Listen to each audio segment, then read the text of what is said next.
So a while ago, when we were taking derivatives using our quotient rule and product rule and chain rule, if we had come across a monster like this, uh, it reminds me of what might happen if, when I was a kid, my dad told me to go out and mow the lawn. We're talking about a huge amount of oh, come on, extra hard work, right? Kind of like me trying to get these pictures up here on this video, right? It always ended up looking more like this. And that's a lot of work. We don't want to have to put ourselves out so much that we can't do any of our derivatives, right? So the nice thing is that we have what's called logarithmic differentiation to help us out.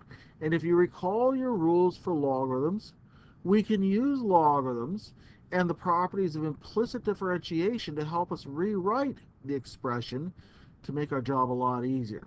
Let me show you what I mean. I have y equals the fraction x times the square root of x minus 3 over x plus 1 to the fourth. In the method of logarithmic differentiation, I'm going to take the natural logarithm of both sides, just because a natural logarithm is much easier to deal with. So my natural logarithm of y is going to equal my natural logarithm of this monster fraction x times, and I'm going to write this in exponential form, x minus 3 to the 1/2 power divided by x plus 1 to the fourth power. Okay, and so now I can use my properties of logarithms to rewrite this fractional expression into a nice sum or difference of logarithms. And here's how it would go. Of course, on the left, the natural log of y is equal to, on the right, just using my quotient rule, quotient property for logarithm, I'm going to have my natural logarithm of x times x minus 3 to the 1/2 power here. And I'm going to subtract from that the natural logarithm of x plus 1 to the fourth.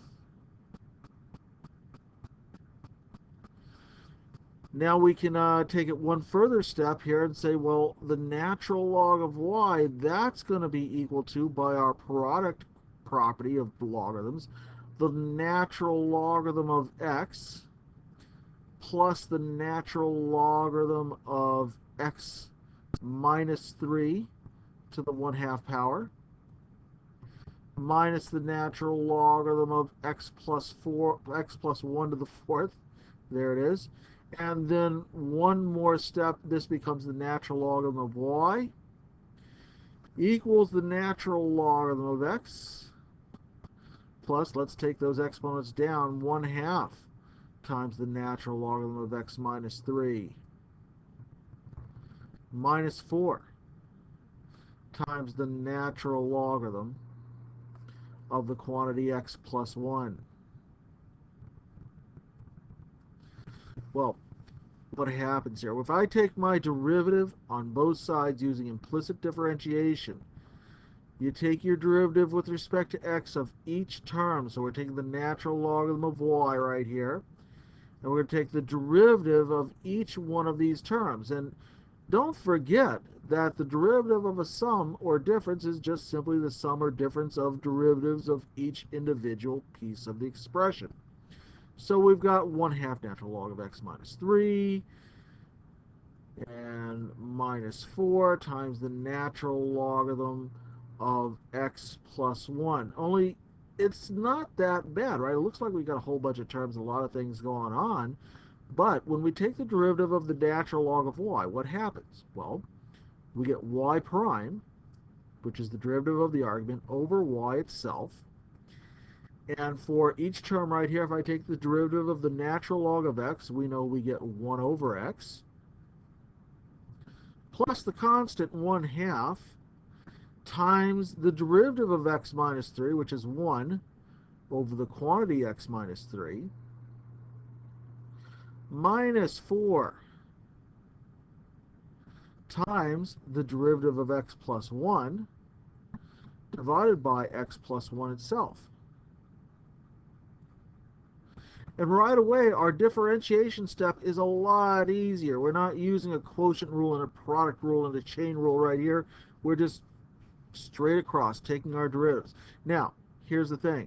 If I wanted to rewrite this to solve for y, it's not so bad because y prime would be equal to y times this quantity. I'm going to simplify this down a little bit, make it a little easier to read on the eyes here. 1 over x plus 1 over 2 times the quantity x minus 3 minus 4 over x plus 1. And if I wanted to just take one more step and rewrite y prime all in terms of x, well, then the derivative of y will be equal to this quantity, x times the square root of x minus 3 divided by x plus 1 to the 4th times our quantity right over here to the right, 1 over x plus 1 divided by 2 times the quantity x minus 3 minus 4 over the quantity x plus 1.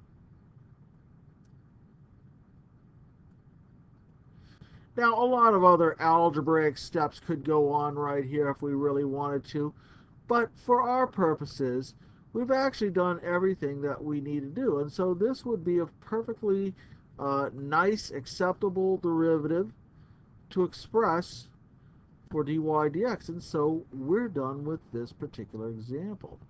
Pretty nice.